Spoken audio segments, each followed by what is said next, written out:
Africa মহাদেশের পশ্চিম উপকূলে অবস্থিত ছোট্ট ও সংকীর্ণ দেশ টোগো মানবাধিকার লঙ্ঘন ও রাজনৈতিক অস্থিরতার কারণে দেশটি দীর্ঘদিন ধরেই আন্তর্জাতিক সমালোচনার মুখে রয়েছে। ১৯৬৩ সালে ফ্রান্সের কাছ থেকে স্বাধীনতা লাভের পর অর্থনীতিকে স্থিতিশীল অবস্থায় আনতে দেশটিতে লড়তে হয়েছে কঠিন বাস্তবতার সঙ্গে।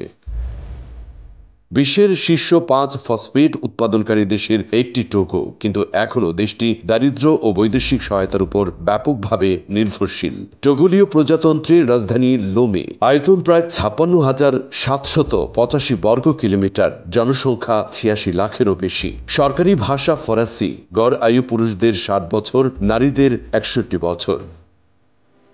রাজনীতিতে দেশটি দীর্ঘদিন ধরে একটি পরিবারের হাতে পরিচালিত। প্রেসিডেন্ট ফাউরে নাসিংবে ইয়াদেমা ২০০৫ সালে বাবার মৃত্যুর পর ক্ষমতায় আসেন। তার বাবা নাসিংবে ইয়াদেমা টানা ৩৮ বছর ক্ষমতায় ছিলেন। ফাউরে প্রথমে সামরিক শাসনের মাধ্যমে ক্ষমতায় দখল করলেও দেশীয় ও আন্তর্জাতিক চাপের মুখে নির্বাচন দিতে বাধ্য হন। নির্বাচনে জয়ের পর দেশ জুড়ে সহিংসতা ছড়িয়ে পড়ে, প্রাণ যায় শতাধিক মানুষের। এরপর আরও ৩ দফা নির্বাচনে বিজয়ী হয়ে এখনও ক্ষমতায় আছেন তিনি। টোগোর সংবাদ মাধ্যমের অবস্থা নিয়েও প্রশ্ন রয়েছে। সবচেয়ে জনপ্রিয় মাধ্যম রেডিও, বিশেষ করে গ্রাম অঞ্চলে। তবে বেশ কিছু বেসরকারি পত্রিকা ও টিভি চ্যানেলও কাজ করছে।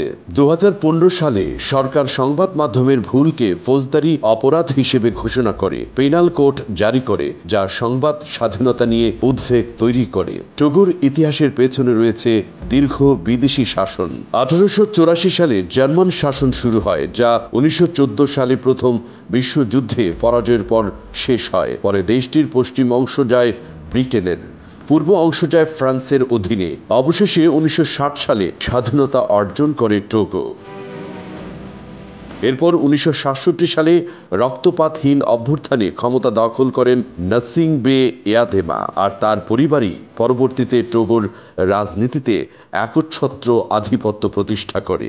ছোট ভূখণ্ড, সীমিত সম্পদ, কিন্তু টোগোর রাজনৈতিক ইতিহাসে আছে বড় বড় অধ্যায়, যেখানে স্বাধীনতার লড়াই, সামরিক শাসন ও গণতন্ত্রের আকাঙ্ক্ষা একসঙ্গে মিশে আছে। মাতৃভূমির খবর, ডেস্ক রিপোর্ট।